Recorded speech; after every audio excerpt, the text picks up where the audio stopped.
Hey guys, welcome back. First, I want to start by thanking everybody who's been liking, subscribing, and sharing my content. You guys rock. You're helping me get my name out there. Some of you know who follow me on Twitter have seen me talking about the fact that I'm going to do hardware wallet unboxing and reviews. I want to start with CoolWalletS because that's the first one I got. It's also the first project that reached out to me to have me review their wallet, so I want to thank CoolWallet for sending me their cool little wallet, and let's get started. This is the box it comes in. It has a little design on the back showing what's in the box. For the record, this was covered in plastic, but I started recording this and then my GoPro kind of freaked out and my memory card was having a moment, so I had to restart everything. So it was unopened prior to this. All right, let's open her up and see what's inside. So we slide it out. Little box opens up. Cool, so we've got the wallet, and then we've got what looks like just like a little note from the creators or from the company. Basically a little thank you note just saying that they're excited about being part of blockchain and thanking us for also being a part of their company.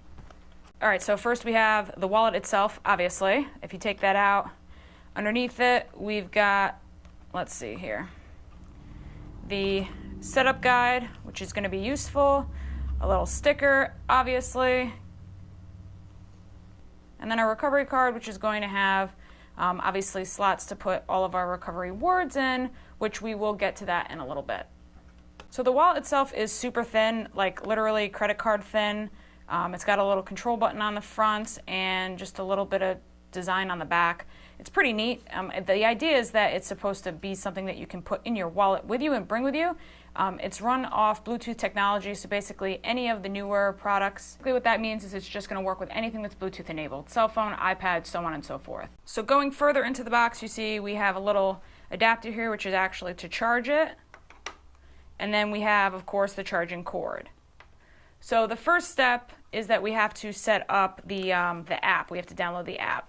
So fun fact about iOS phones, I actually don't know if this works with Android phones, but if you just use the regular camera and you let it see the QR code, it will bring you right to whatever it is that it's trying to get you to download. The app is called CoolBitX Crypto. You can get it in the App Store. Now we're going to open it up.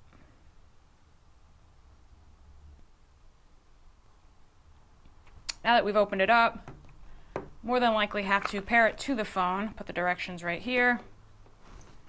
So this little spot right here is actually a power button. So if you press and hold, you can see it light up. Hello, pretty neat, please pair. Let's see how this goes. It says it connected or it's going to connect. Bluetooth pairing request. CoolWallet would like to pair with the iPhone, blah, blah. Enter the password shown on the CoolWalletS. So you can see now it's giving me a number that I need to type into the app. 410710 pair.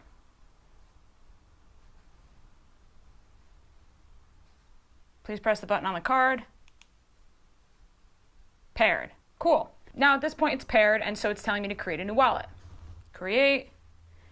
Length of the seed. We're just going to do standard, which is 18 here. For the record, you should write down and verify the seed yourself, but for the sake of the video and for the fact that I don't feel like adding all the numbers up, I'm just going to send it to myself. The whole creating a wallet part is taking a little bit longer than expected. Cool. I'm going to enable it. And then I can go through and enable other things that I want. Obviously, I'm just going to leave it the way it is. So from here, you can send, receive, see your history, change some settings. Something neat about this that I didn't mention is that it's actually waterproof, and one charge will last 2 weeks for the battery, which is pretty cool. They state that apparently it is bendable up to 15 degrees, but then after they say that they also specify not to do it. So I won't, but I mean, it is really thin. I know that you can also hold a lot of the ERC20 tokens because it's holding Ethereum, clearly. I'm gonna take the plastic off of it so we can see kind of how nice it looks without this. It's really, really sleek. It feels really good. I love that it's thin, and honestly, it's pretty cool to be keeping it in the wallet. I also like, obviously, there's a backup seed, so that means for anybody that doesn't have any experience, that if you lose this or it gets crushed or thrown out or something like that, you can take that seed and you can enter it into a new one of these, and it will restore your wallet from where it was the last place you left it. So as far as charging goes, it looks like, put this down, looks like we just take this off and pop her in. and boom, she's charging. So I want to show sending and receiving of Ethereum on the wallet, so I'm going to use my Engine app. Currently, I'm waiting on the Ethereum deposit, but in the meantime, I realized if you click through the buttons, so right now it's on Bitcoin, and if you click it, it'll go ETH, Litecoin, Ripple, and then so on, which is pretty cool. So that's what it looks like, and we're clicking through it like this, and it shows all the other currencies on there, which is cool and easy because you don't necessarily need to be using the app. All right, looky here, looks like we got a deposit. So 59.95 USD Ethereum. So unfortunately I didn't send enough, so it's not showing the actual balance, but it is showing one transaction, which is pretty neat.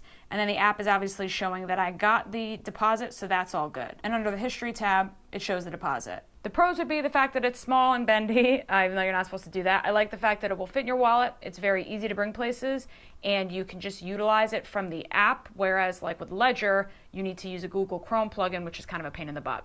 But that makes it very convenient. My downsides for this would be the fact that it doesn't hold a ton of coins. Ledger and Trezor definitely hold more. I'm sure that they're in the process of having this hold them, but in the meantime, if you really only have the major cryptocurrencies on the market, this is a pretty cool option for you if you're planning on maybe bringing it places and not always keeping it somewhere stored. All right, well, that about wraps up my first unboxing.